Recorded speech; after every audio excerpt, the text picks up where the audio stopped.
This is The Joe Gaither Show on BamaCentral.com.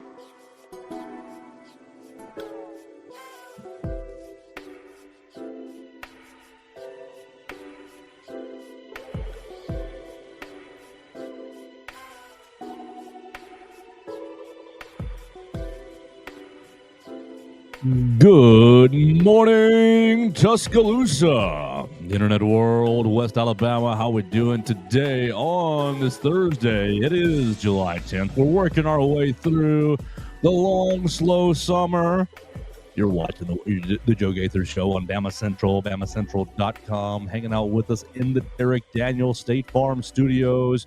We appreciate everybody who's watching us on the Bama Central YouTube channel, who's checking us out on the Bama Central Facebook page, on my own social media machines, at Joe Gaither 6. You find us on your favorite podcast platforms, Apple Podcasts, Amazon, Spotify, really wherever you get your podcasts, you can find the Joe Gaither Show on Bama Central. We are happy to be here with you guys today. We're going to talk a little SEC football. We're going to talk a little Auburn Tigers. A.J. McCarron having some spicy comments about Hugh Freeze. We'll talk about that, and maybe a little financial advice, how not to get scammed.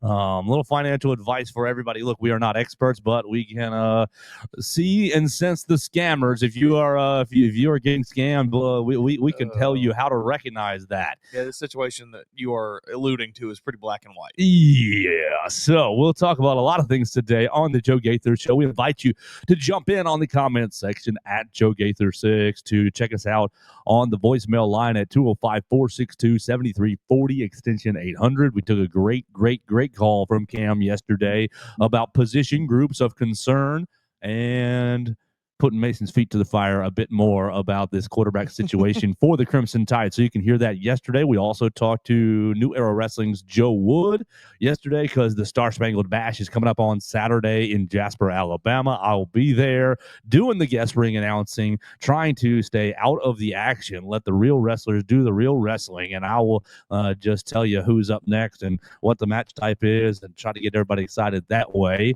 Hope you join us at the Star Spangled Bash. You can check out the links in all of my social media machines. With that, we'll set up tomorrow's show. If you are already out on financial advice today, you can join us tomorrow. We'll be talking to LSU on SI writer. We'll be talking to Zach Nagy tomorrow. He's not related to Matt Nagy. If he was, we wouldn't talk to him. But we're going to talk to Zach Nagy about the LSU Tigers. We haven't done a Know Your Enemy segment in a hot minute because we wanted to prioritize the recruits, and that was a good thing for a couple of weeks. We'll try to get back on that, but with a blank spot on Friday, we will be joined by Zach Nagy, LSU Tigers on SI. All right, all those logistics out of the way. Follow Mason Woods at MAWoods_ on the Twitter machine. Covering all things recruiting for the Crimson Tide. Little slower week, but that's okay because last week was bananas. It's okay to have a little ease off the gas just to hit a bit because it was pedal to the metal last week for the Crimson Tide. Mason Woods, good morning. How are you? I'm doing good. Seemingly, everyone has kind of started to the surge of the summer has started to drop off a little bit. We're kind of seemingly on the back end of it here. Between the four sites, everybody's slowing down a little bit. But, that's not to say that Alabama is finished. I think there are still talented players on the board left for Alabama, particularly maybe a 5-star out there that Alabama might still be, looking to acquire for this year's class. I saw he was down to last 3. Is that recent or is my algorithms giving me last week's news? Tank Jones. I wrote it just the other day, I believe, because he had Auburn in his final schools, and then I think he updated it to include now just Alabama, Texas A&M, and Oregon. Yeah, that's right. Go Ducks.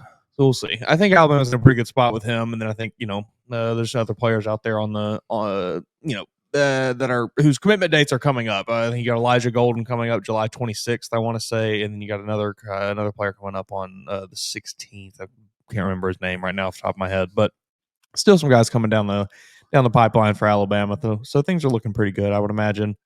I think you have a pretty good chance of getting one more 5-star before everything's said and done here. Ooh, we're gonna get to number 6 5 stars in the class of 2026 for Kalen DeBoer. So looking forward to that. You can follow Mason Woods, MA Woods _ on the Twitter machine for all of that great work in the news.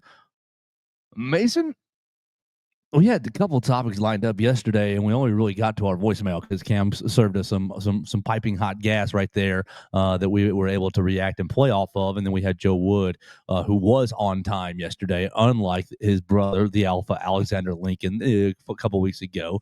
So we were going to talk about the SEC Media Days and the predicted order of finish because next week, Theo and myself, I'm not sure. Theo and myself will be there, so we'll at least get a ballot from Chuck Dunlap, the SEC media coordinator. We'll get a ballot from him, and so I've got to put them 1 to 16 if I want to participate. Now, a lot of people don't participate, but I think that it is a very fun exercise. So to get ready for this, I'm typing into the search bars predicted order of finish because I don't want to have a dummy answer.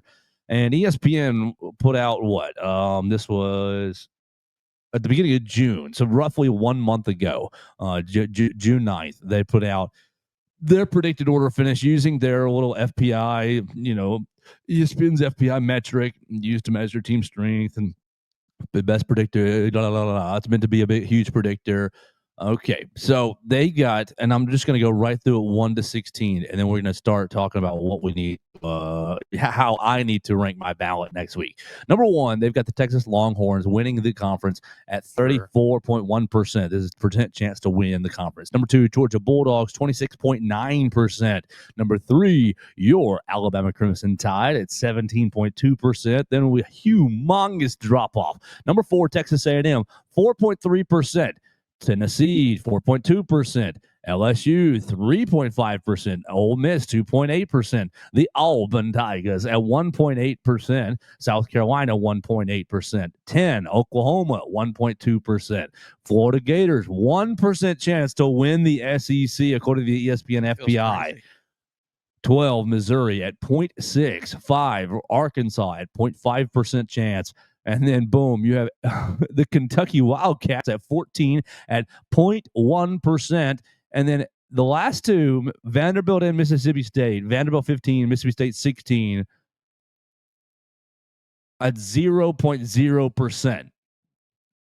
So you're shutting the entire door on both of those programs winning the SEC. I read that list. I read those percentages, and Mason Woods says what? Feels a little disrespectful to Florida. For right off the bat, that one jumped out at me. I do agree with the top 3 and then a pretty wide drop off before number 4. I'm not sure. I think that number 4 spot you could probably give it to South Carolina, Florida, or LSU, any of those 3, unless I'm forgetting somebody. But Kentucky and Mississippi State are certainly the worst teams in the league. I think it's a little disrespectful to Vanderbilt to put them down there. I would maybe swap them with Kentucky. I think Vanderbilt deserves that 14 spot at least. But no, it's fair to probably give them the 0.0 chance to win because it's just not going to happen. But my biggest gripe with that is the disrespect to Florida. That feels, I don't know. I know the schedule's hard, but it feels a little crazy to have them that low.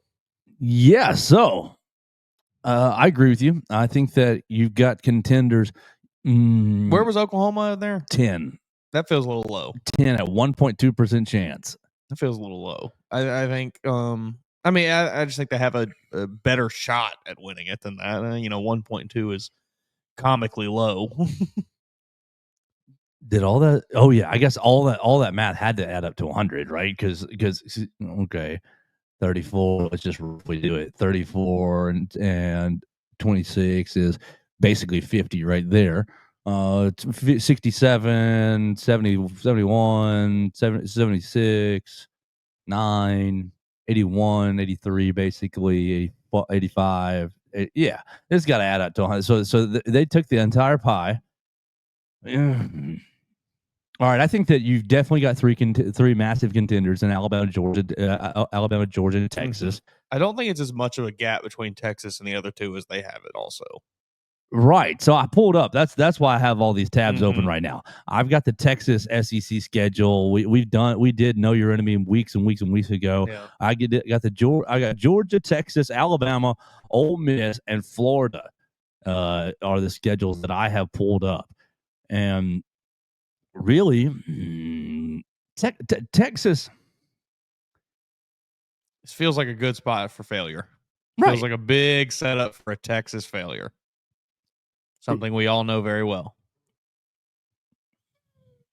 Texas gets a really, really good break right there at the end of towards the end of October, start of November. They started really tough at Ohio State, great, but that doesn't count for this conversation. Then you get 3 cupcakes in a row back at DKR. You're off, and then you go to Florida, October 4. It's gonna be hot in the swamp, October 4. Still will be. And then you have your big rivalry game with Oklahoma, and Oklahoma's trying to get themselves back into back to where they want to be. That's going to be in Dallas. And then you get 3 just the SEC bottom dwellers. I mean, the conference office really set up Texas these first 2 years with the kind of schedule, with the schedule and really who they're playing and when they're playing. Their next 3 games at Kentucky, at Mississippi State, and then home against Vanderbilt. Vanderbilt's going to get them this year.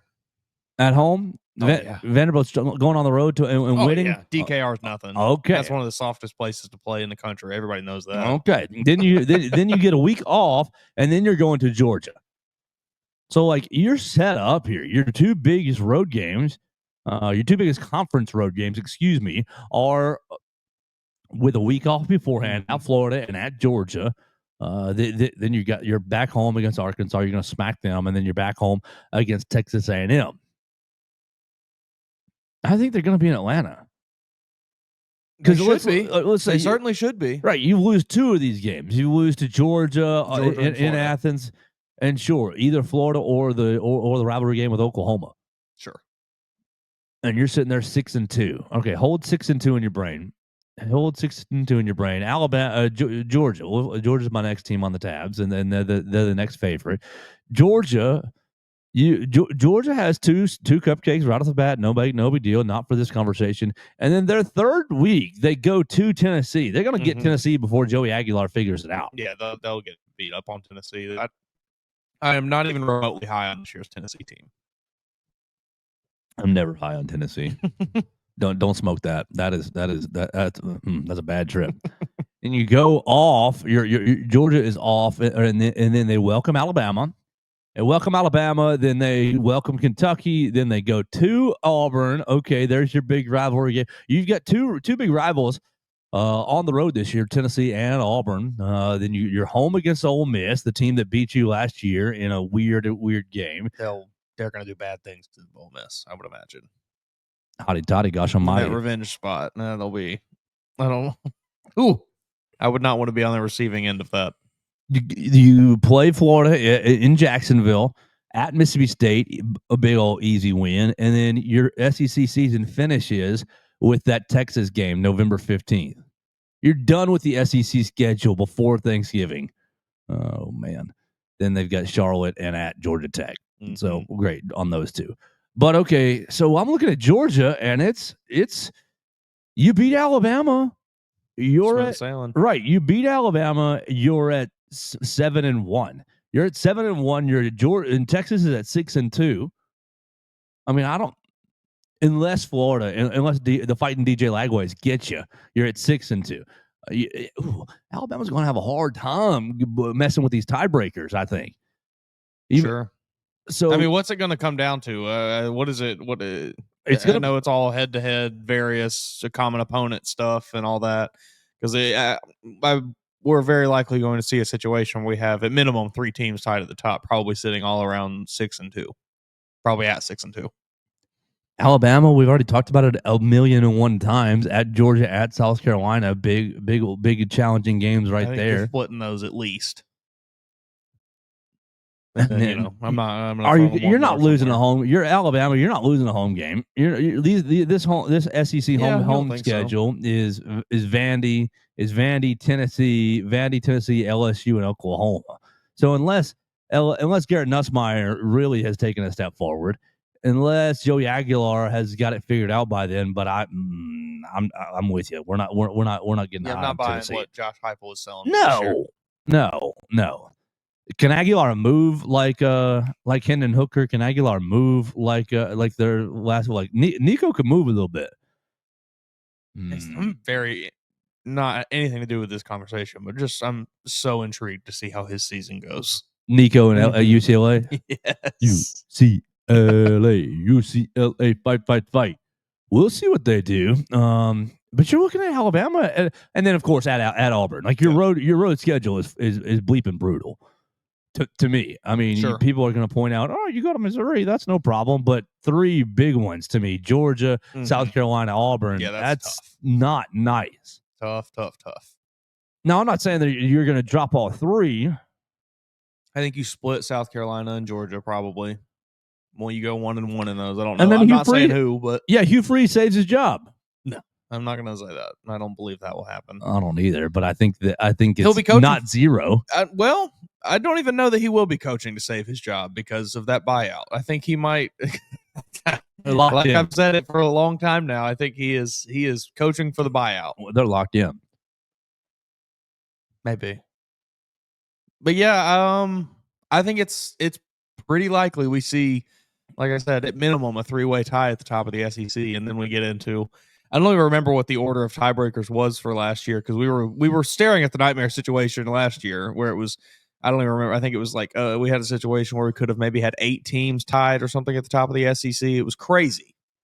But yeah, there is some sort of order of operations for those tiebreakers, whether it was common opponent record, strength of schedule for common opponents, all the point differential. I don't even remember what all it was, but they had some sort of method for doing it, and we will likely have to be doing that again this year, which was not any fun having to go through all the various tiebreaker scenarios. 2 teams tie, you have head-to-head, then a record of teams tied within the division. No, what year was this born? that article. Nope. August of last year. That's what I want. August of last year. Thank you. Different article. Okay. Birmingham head-to-head competition. Record versus all common conference opponents. Record against highest place common conference opponents in the conference standings and proceeding through the conference standings among the tied teams. D. Cumulative conference winning percentage of all conference opponents among the tied teams. We've said the word conference too many times. Right. Capped relative total scoring margins versus all conference opponents among the tied teams. And F. Random draw of the tied teams. You got to get down to that random draw. People lose their minds. I'm dying to see a Friday Night Lights style. Every coach gets together for a coin toss. Yeah. Who's sweating the most? I mean, it depends. Kirby would lose his mind in a coin toss. Yes, he would. It depends on who's there. I think Coach DeBoer would take it in stride, whatever. Yeah, it is, win or lose. he'd be pretty fine either way. He seems like a pretty even keeled guy. Kirby would lose it. Flip it again. Kirby'd be losing his mind. You didn't flip it right. Lane Kiffin would be live streaming it on Instagram or something if he was even invited. He'd be like, "Heck yeah, we got a week off. Get ready for the playoff." Yeah, I mean, I think it depends on who was there. Like if somehow Hugh Freeze and Auburn Tigers made their way there, I would imagine he may be sweating it a little bit. It's rigged. It's rigged against us. Yeah, that'd be fun. That's what I'm hoping for. We got to get to the F on the tiebreakers.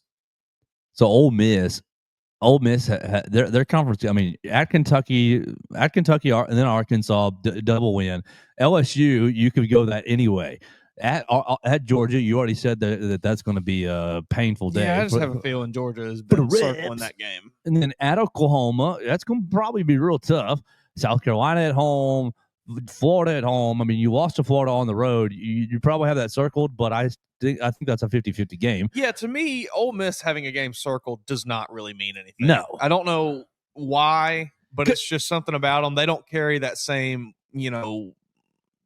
aura or whatever. It's because they get over their skis and they're going to make it more. Like Lane's going to have every 4th down call on his card for the Florida game. Like, we're going for it. We're never punt, and it's going to end up being like interception this, fumble that, and the anxiety, they'll buy, they'll buy into it way too much and implode. Get your popcorn ready. Right. Exactly that. I mean, we've got that. He had that Alabama game scheduled, circled, and it was one drive, and then it was implosion. And then you got the Egg Bowl, which flip a coin. Mississippi State's going to be horrible, but you always can flip a coin with that game. It is the Iron Bowl is the best rivalry in sports, but like that's maybe the fiercest. Lock 2 hillbillies in a phone booth. It is. Oh man, it's amazing every year.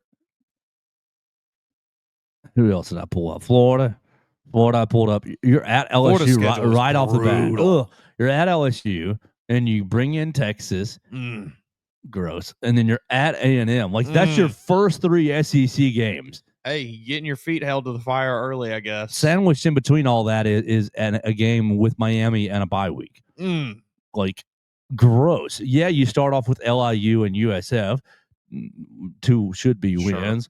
Then you're at LSU, at Miami, off, and then Texas. That is a 4 weeks that you're just like, thank you for our bye week. Yeah, and then at Texas A&M, 5 weeks. Yeah, I mean, if you're going, oh man, if you're 3-2 in that, I think you're feeling pretty good. And then you got to win out from there. Right, you got Mississippi State, you're off. Then Georgia at Kentucky, pretty good win. At Ole Miss, Tennessee at home. Tennessee at home, by that point, they might figure it out, but Tennessee's only won like one game in Gainesville in the last like 2 decades. Yeah, they do not do well there. Right. So Florida up a creek without a paddle. Yeah. I mean, they could doggy paddle them up the creek, but they don't have no motor on the back of their boat. No, I think they're going to have to be like I don't really know how to describe, like how to put into words what I'm thinking. Perfect and lucky. I mean, yeah, like they're going to have to be a very dominant team to, be up. Like it's not just going to be. It would have to be like Florida is on the cover of every magazine. DJ Legway is leading every ESPN segment. He's throwing for 7 touchdowns a game, 800 yards. Like that's the kind of Florida team that you're going to need to get through this schedule because it is brutal.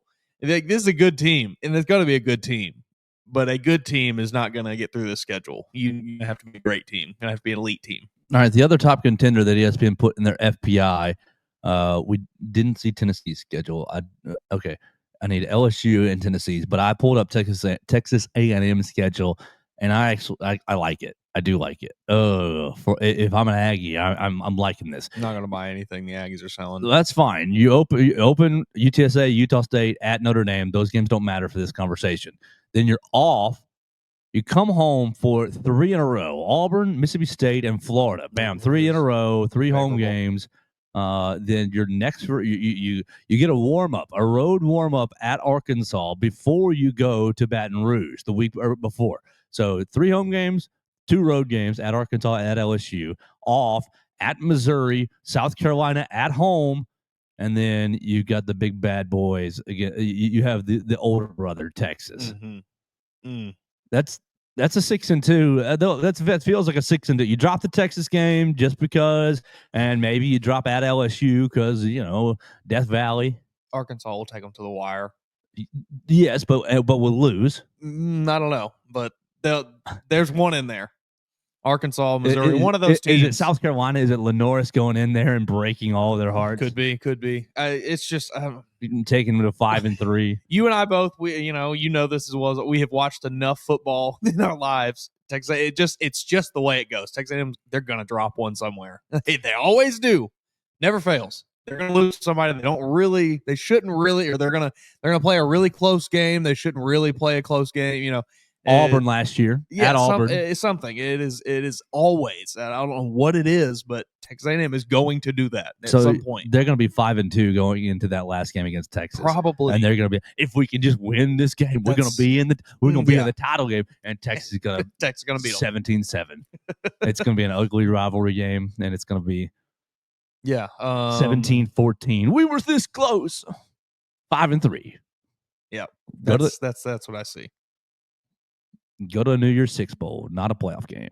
5-3. Yeah, that's great. Because you lost at Notre Dame as well. Oh yeah. So you're 8-4. Yeah, you're definitely losing that Notre Dame. Probably getting beat. handily I didn't want to say handily, but yeah, probably. against at Notre Dame. I think This is you a very are. good Notre Dame team, I believe. Unfortunately, this might be like the first genuine, real good Notre Dame team that we've seen. That isn't just actually super overrated media hype. How do you feel about the Notre Dame fight song? I'm not a huge fight song guy. Just distill it into an IV and put it in my veins. Yeah. Wake up, the echoes praising her name. Yeah. Yeah. Doesn't really. Give None it of to them me. really do anything for me. Not really. Even the Alabama one doesn't really move me a whole lot. All right, to two more real quick. Two more of the top contenders. Tennessee. We already said we're not getting high on them. We're not. No, I'm not. But we got to do the due diligence here. Sure. Georgia at home loss right off the bat. I mean, your non-conference schedule is hooey. South Syracuse and Atlanta, ETSU. Ugh. Then you got Georgia. That's gonna be an awful game to watch. Orange on Syracuse orange. and Tennessee, and the two shades of orange Right. too. Ugh. Disgusting. Reset your TVs for that. Yeah. Yeah, go just put on black and white for that game. That'd be probably the best way to consume that one. ETSU, Georgia at home loss at UAB. Okay. So you're 0-1. Then you go to Mississippi State, you win. Okay. Off, home with Arkansas, at Alabama, loss again, 1-1 in that set. At Kentucky, are you going to drop one you shouldn't at Kentucky? Oklahoma at home. Josh Heupel gets all excited about his old alma mater. Too excited. Has the same little anxiety. We're making this more than what it is. Yeah. Then you got off week. Then you're playing New Mexico State. Great. Then you're at Florida, and then Vandy at home. You're gonna lose at Florida. Yeah, I see one, two. I see three at least. Yeah, 3, maybe 4 losses. Four is probably more likely. Mm-hmm. What's it? 8-game schedule? 4-4. Yeah, Boom. That's what I feel for Tennessee. You're out of the picture. Sorry, guys. Not sorry. LSU is the last contender that's in this ESPN FPI. We already did Ole Miss. LSU, you're going to lose the first game to Clemson because that's what you do. Then you come back, beat Louisiana Tech. You got Florida at home. Florida at home. Give you a win there. Yeah, get your season back on track. Look, you're 1-1. Everybody's feeling pressure. Big old rivalry game. You're all right. Win. Southeastern Louisiana, big old easy win.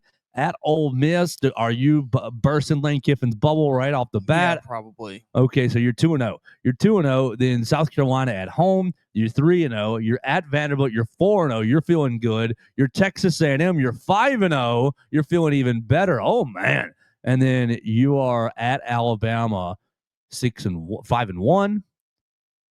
I think so. Probably. Arkansas at home, 6-1, and then at Oklahoma. You're playing Oklahoma to get into the SEC championship game.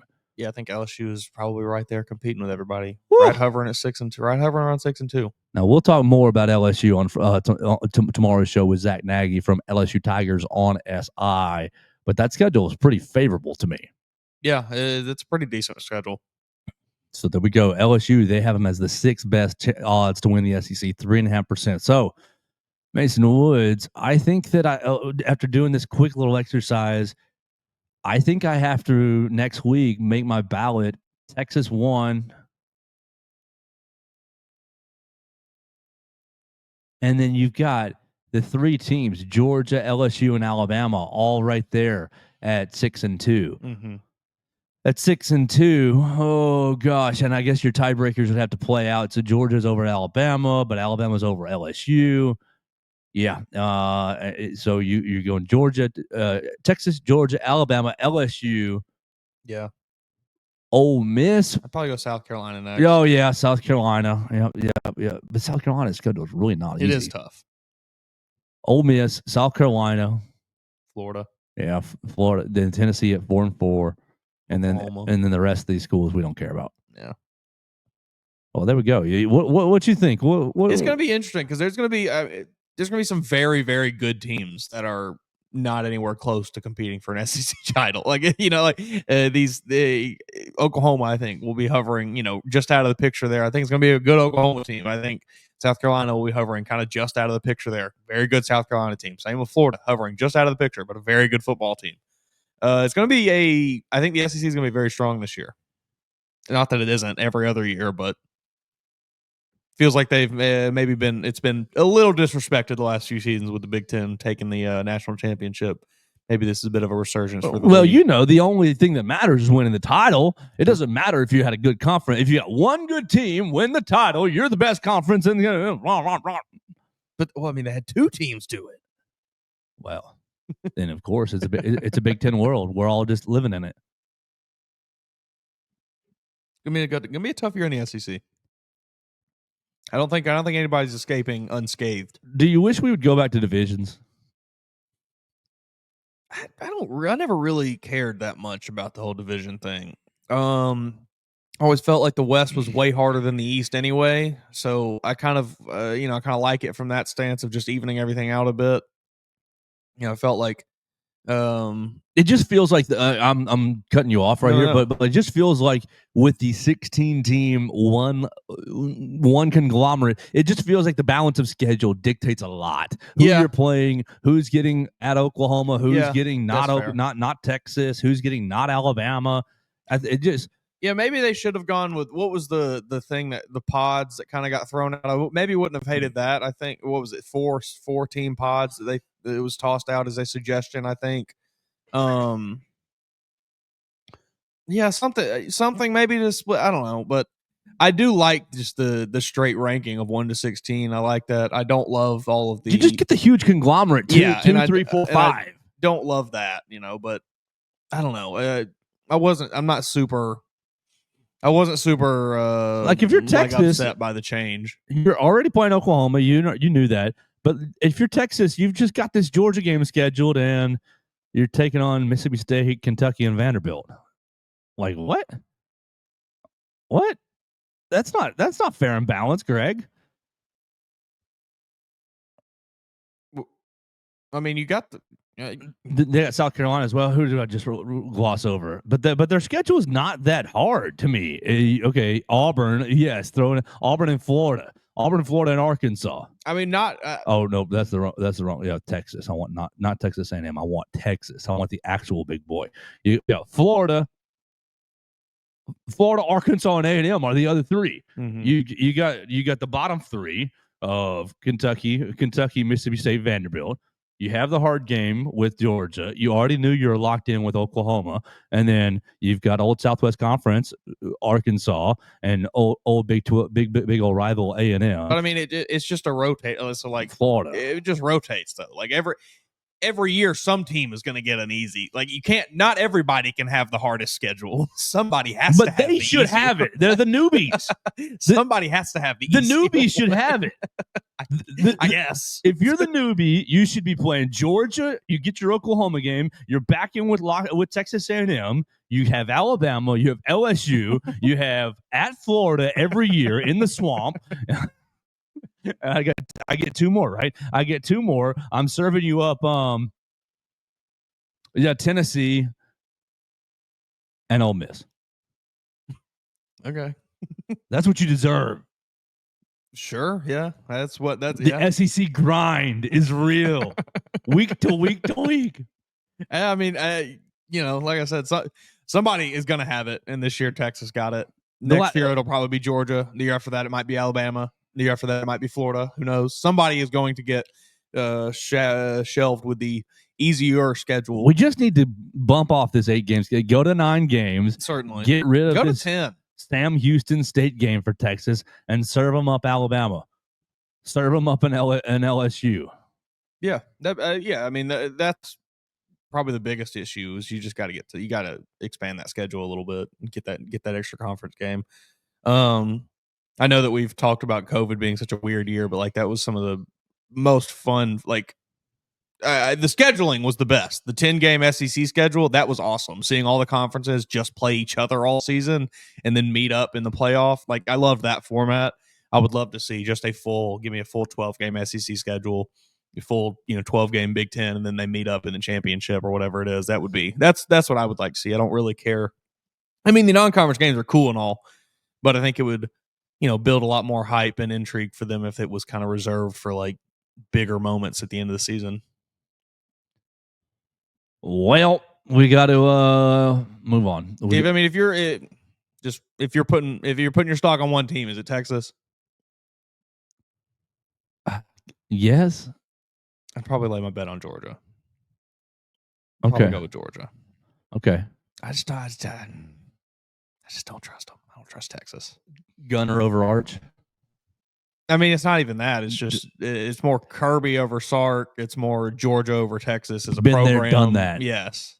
Been there, done that. We know how to handle our business in this league. Yes, I think that's more of what it is. I think Arch is a much better quarterback than Gunnar Stockton. I imagine at least we will see in more detail as the season gets closer. But I still back-to-back like college football playoffs for Sark, and you're still not buying him. No. I mean, he's a good coach. I think he's a good coach. He's a good football coach. He's a damn good coach. All right, hook 'em horns. Yeah, I think a lot of teams many teams in the country would Pivo. fire their own coach if they knew they could get him. Are we going to look back in 5 years and think, man, Alabama should have made it whatever number to get him? I don't think so. Yeah, I'm with you. I'm really pleased with the direction that Alabama is going. Yeah, me too. I don't know Steve Sarkisian personally. Never met anyone around him in his camp, anybody in his close circle. And I just don't love the way that it seems Texas is run. I just there's something about the whole like attitude and vibe of the program. I just don't really gel with it as much as I seem to with what Kalen DeBoer and the staff are doing in Alabama. They're just trying to keep Austin weird. Sure. Live up to the motto. That's a great motto for a city. Yeah. Does Tuscaloosa even have a motto? We need to get one. Champion. Where champions are made. City of okay, there we go. I like that. Tuscaloosa City motto. Let's see what happens if something pops up. The official motto of Tuscaloosa. Come on, we need to replace this with where champions are made. What do you think it is? It's together we can build a bridge to the future. Okay. Hey, when you think of innovation, you think Tuscaloosa. To the future, baby. We're going to Mars. Oh, that's funny. That's interesting. Yeah, it definitely needs to be something about champions. More Titletown, USA. There we go. All right, let's move to the next topic. Before we do, we want to remind you that we are brought to you by Derek Daniels State Farm right here off of McFarland Boulevard. You can call Derek for all of your insurance needs. 205-758-3391. Like a good neighbor, Derek Daniel is there. He's got his brand new sign. You can see it if you're going up 69 North, just past the Tiger Rock, just past the Rustic Rehab on the left. You'll be seeing it. You can't miss it now that the new sign is there. Call Derek. He's got his employees right upstairs at 205-758-3391. I see red every day when I go in to relieve myself after the show. I was like, hey, buddy. And he's great. He's always dealing with customers and always hanging out on the phone, always doing quotes. He can get you really anything you need insurance related, home, life, auto insurance.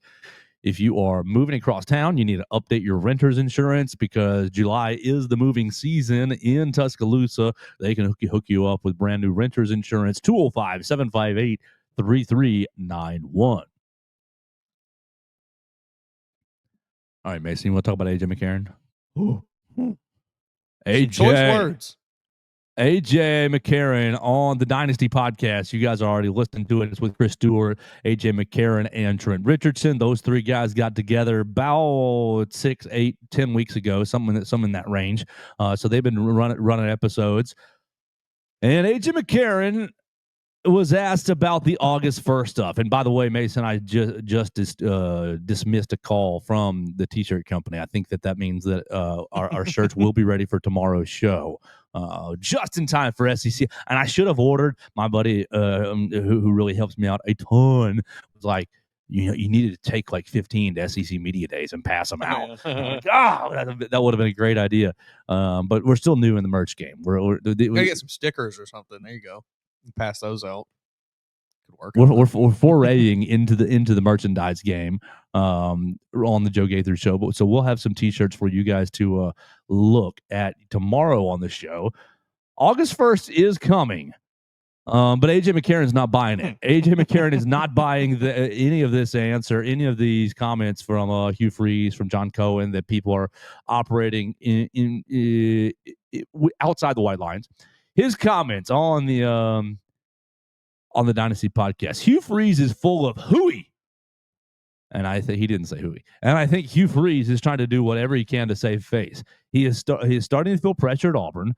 I think going into his third year, not having the success that the alumni, the boosters, everybody donating a lot of money thought he would have by this point. I think he's trying to figure out and scramble on why they are not successful. Continues. Oh, where's the rest of it? Right there. Continues. The state of Alabama is ran by Alabama fans, Alabama alumni, whether you like it or not. I've never been one to absolutely hate Auburn. Hell, I've caught hell from Alabama fans for cheering for some of my friends that played at Auburn. It proves, like I was talking about with the recruits, if you're from the state of Alabama, I think it's dumb for you not to sign with the University of Alabama and to pick Auburn over Alabama. I think life after football sets up for success a lot more than Auburn. I think that has been proven when it comes to a recruiting standpoint. And that's just my take, but I think it also shows why Hugh Freeze is struggling a little bit.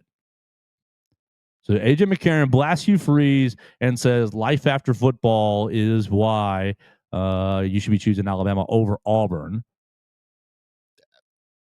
I don't think he's wrong. I mean, I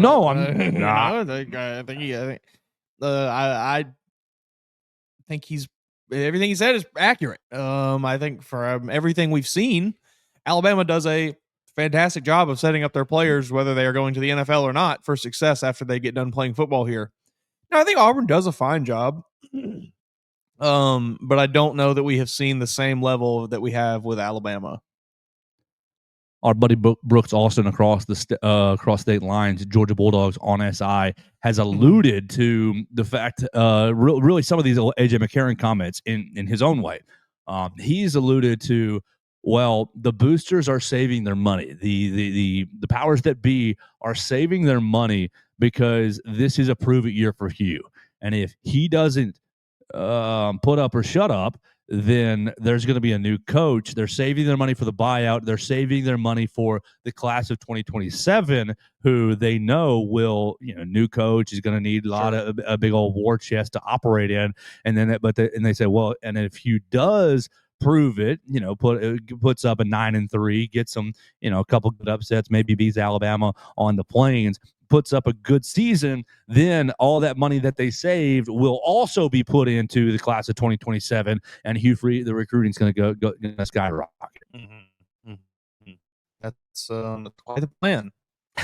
It's plan. It is a plan. That is quite the plan. I don't think that's all that. I think that's pretty likely what's happening. I do think they have certainly gotten fed up with Hugh Freeze over the last couple of years.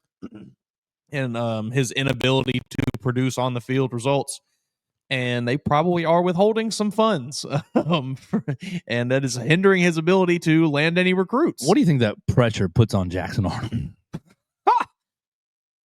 Man, Hugh's telling him to. We need it. Hey, buddy, we need you this year. Come on, buddy. We can't go 7-5. We cannot go. If we go 7-5, we're both out of here, buddy. You see that Deuce Knight over there? If you don't play good, who does Auburn hire? I mean, good Lord, Jamarcus Shepard. I'm not teasing. I mean, I'm sure they'll try to. Yeah, I'm not teasing at all. No, I don't. Do I think that's likely? No. That there's some facetious. I bet they'll end up just, if they fire Hugh, they'll end up just promoting DJ Durkin. They can always hire Tommy the governor. That'd be amazing. They can always hire the governor, the future governor. Oh, that'd be something. You know what, Auburn? Please do that for the rest of us. Just go ahead and hire him.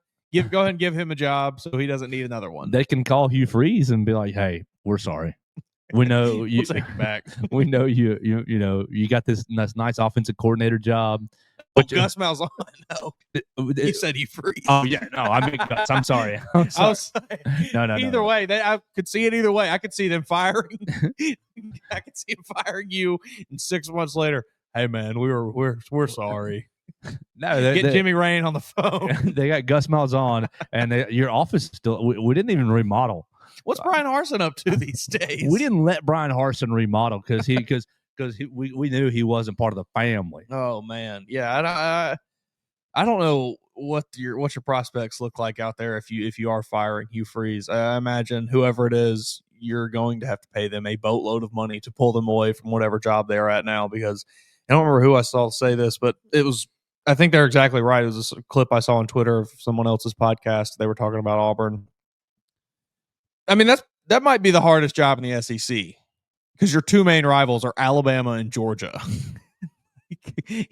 The two games your fans want to win more than any other ones are against the two best teams in the league.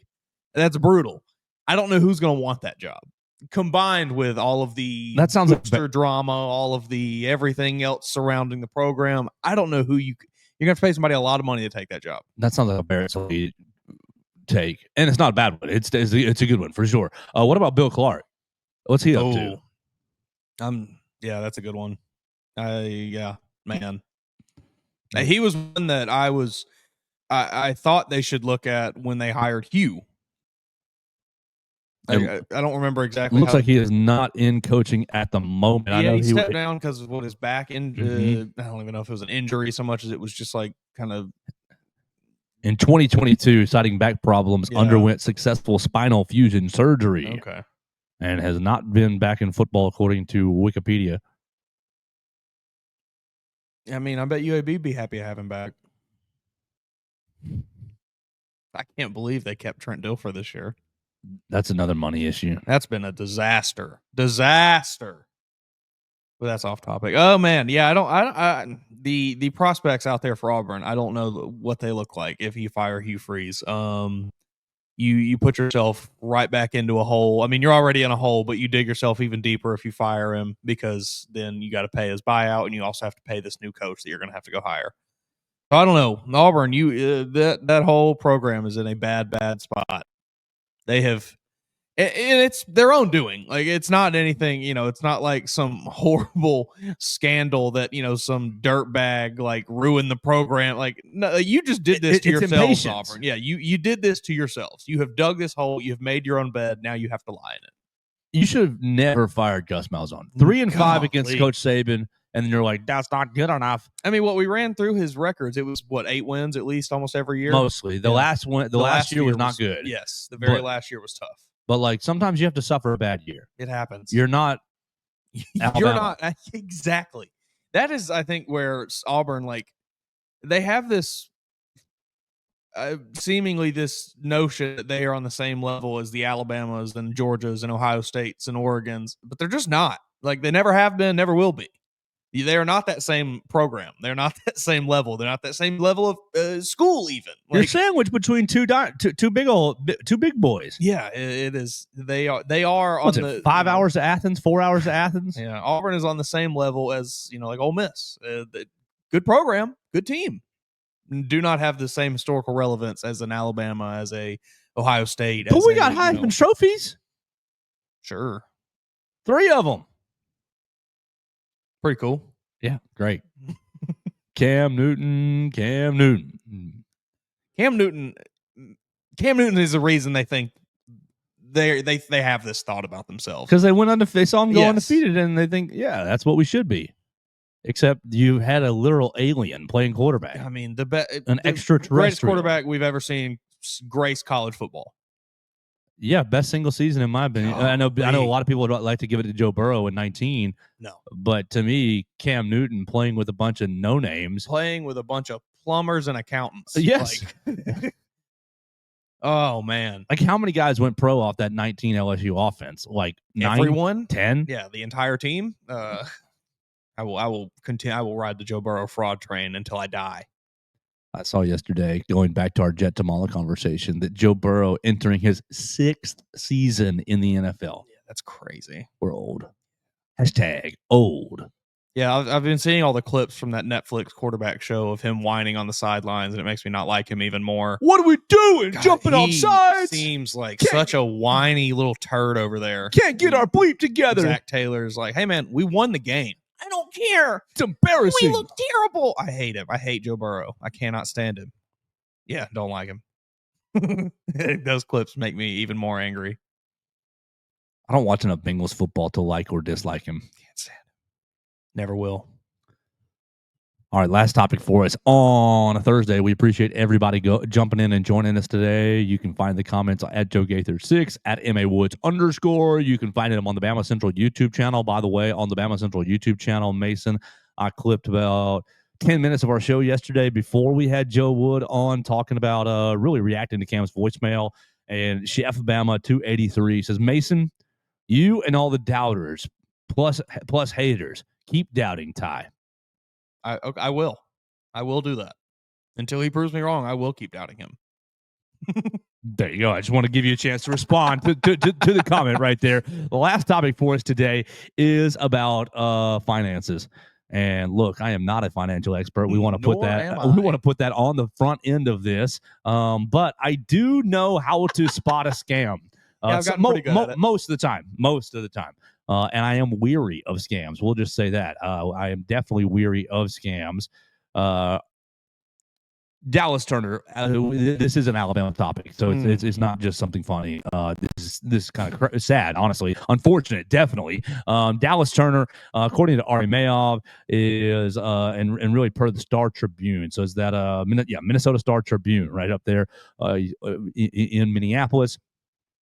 Dallas Turner was reportedly scammed out of $240,000 after somebody impersonating a Chase Bank representative told him that his identity was being used at a branch in Arizona.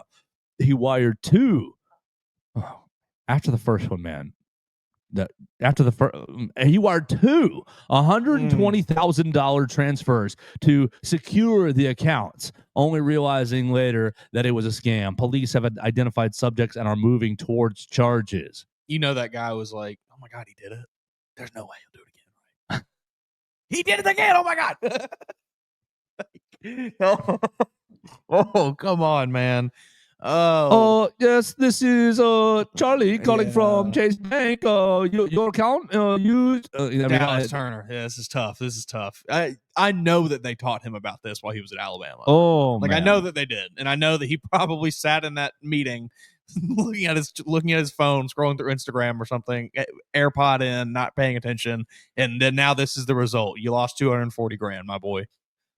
Now, I mean, he did sign a 4-year, $15 million contract, so he's probably doing okay. But sure, but I mean, to little old Joe, that's a lot of bleeping. That is a lot of money. I mean, that's a home. Yes. So yeah, I know my impersonation was horrible right there of a scammer. They probably use AI. They probably used an AI voice. Probably right. It probably wasn't a foreign voice. It was probably an AI voice, and it was probably a sweet young lady's AI voice of, I'm calling as a representative from Chase Bank. Are you using? Did your card get swiped in Arizona for golf clubs for whatever nice steak dinner? We recognize unusual activity on your account. Oh no, that wasn't me. He made $3.5 million this year, or will make, I guess, by the end of the year. So, I hope that I hope that this was enough to really be like, hey man, I gotta learn about this stuff and figure out my finances a little better. But seemingly that was maybe not enough of a hit to really even affect his bottom line that much, unfortunately. The easy way to do this, the bank's never going to call you. Yeah. You're going to get the text on your app, and you're going to see, unusual email, it'll be a text. Yeah, they won't call you. And you call, please call and verify. Or if you. So for me, when I was buying Facebook ads for the show, yeah, I got my card locked because they were like mysterious, because I was buying meta ads for Facebook, and I had to go in, log in, and say, yes, this was me buying meta ads because I never bought them before. Yeah. And Meta had like some sort of like their ad system really frustrated me. I haven't bought them in a hot minute, but basically I signed up. I was like, okay, $60 over, five, whatever, 5 days, $60 a day, whatever. And it would charge it at like $3 at a time. It would up until it hit the $60, Okay. right? Because so it would be like every 40 minutes it'd be another $3, every another $4 or so. And I'm like, this is not a good way to do this. And so I can easily see why my bank was like, this is unusual. And I had to go in and like, I would get emails from Meta, your ads are not delivering because your card said, and I'm like, yeah, I mean, it's just good, just rule of thumb. Even if you do receive a call of someone claiming to be from your bank, just hang up and call the bank yourself. And if it is an issue, they'll know exactly what you're talking about. It's just, yeah, Dallas, you gotta be a little smarter than this.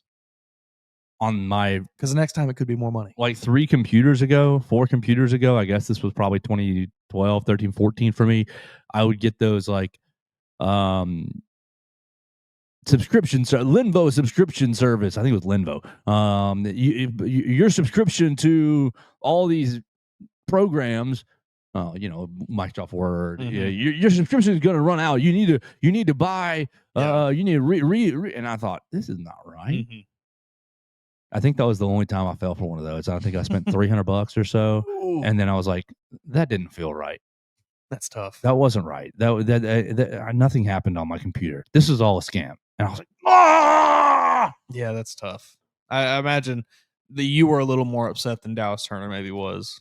Yeah, I bet he was pretty upset. Yeah, he was probably mad. I didn't call the cops. We'll say it probably affected you a little more than it affected Dallas Turner. It's probably relative, His 240 is probably relative. I mean, this was granted like 15 years ago for me. So yes, I wasn't doing great. So I'd be pissed if I lost $300. Yeah, I was. And I was. That would suck. That would hurt me. But I didn't feel like it was enough to like call the cops over. I mean, I don't even know what the cops would do. Right. I bet you the threshold's like $1,000. Yeah, I don't know what the police would even do in that city. You call them, and say, I got scammed on the line, and they'd say, sorry. Oh, but yeah, tough situation for Dallas Turner. Hopefully, it does not happen to him again. Hopefully, it doesn't happen to anybody. Wasn't there there was like a ring of burglaries or something last season during the they were robbing people's houses. Yeah, something like that. So.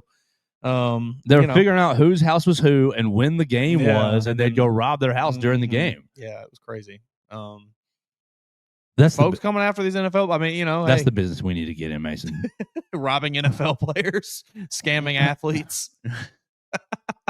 I've been saying it for we got to become NIL agents. I finished Better Call Saul this past week. Oh yeah. Are you a Breaking Bad fan? I haven't watched it. No, I've tried to before, but I didn't finish it. Oh my gosh.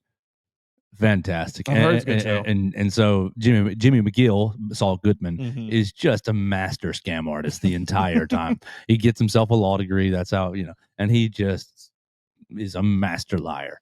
And it's kind of disgusting to watch, but it's also kind of artful in a way of just like, how are you doing this?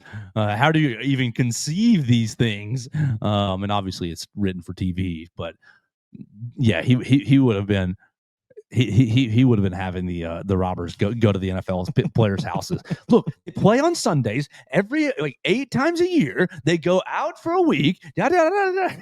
He would have had them robbing all the NFL players' house. We do not condone any crime. Want to make that very, very clear. We do not condone any crime at all. And I do feel bad for Dallas. Honestly, this is an unfortunate situation for Dallas. Yeah. And hopefully the authorities can get to the end of that string and find his money or and bring the right people to justice for this, because it is wrong. Look, it's hard enough everywhere. It is hard enough everywhere. Everybody's trying to make honest money. So stick to that, please. It's hard enough for everybody else. Don't be trying to pull one over on someone else. Whew. I think that's about all I have today, Mason. Yeah, I'm not, I'm scrolling through my likes and things here, see if I had any other. I thought maybe I did, but I don't have anything else. So I think I'm also out for today. Call us on the voicemail line. Look, you don't have to say your name. Don't say your name. Let me know what the biggest scam you fell for was. You don't have to out yourself. I see the caller ID on the voicemail, but if you don't say your name, I won't say it. You can leave us a voicemail, 205-462-7340, extension 800. This can be your chance to vent about the scam that you fell for, because it happens and it really stinks. It's not fun. It's not good. It's not kosher. And it's really just not fun. You can leave us a voicemail on that. You can leave us a voicemail on the LSU Tigers if you want to. We're talking to Zach Nagy tomorrow from LSU Tigers on SI. You can leave us a comment on this show. You can leave us a comment on our SEC predicted order of finish. If you have your own predicted order of finish, next week I will be casting my ballot, so you can influence me in whatever way you like. If you want to talk about your all SEC players, we should probably do that tomorrow before we talk to Zach Nagy. He's going to join us 8:45 to about 9:15. And we're going to have a great Thursday. Look, we remind you once again to call Derek for all your insurance needs. And we hope that you come join us at the Star Spangled Bash on Saturday in Jasper, Alabama. I'll be there. You can get tickets on my Facebook, on my Twitter, New Era Wrestling, Swan Gym, 7:30, the Star Spangled Bash. I'll be doing the guest ring announcing. It's going to be a lot of fun in Jasper, Alabama. So we will see you tomorrow right here on the Joe Gaither Show on Bama Central and BamaCentral.com. Thanks for joining us on today's edition of the Joe Gaither Show on Bama Central. Keep up with Joe on all his social media pages at Joe Gaither6. Subscribe, rate, and review the show on Spotify and Apple Podcasts, and be sure to read us daily at BamaCentral.com.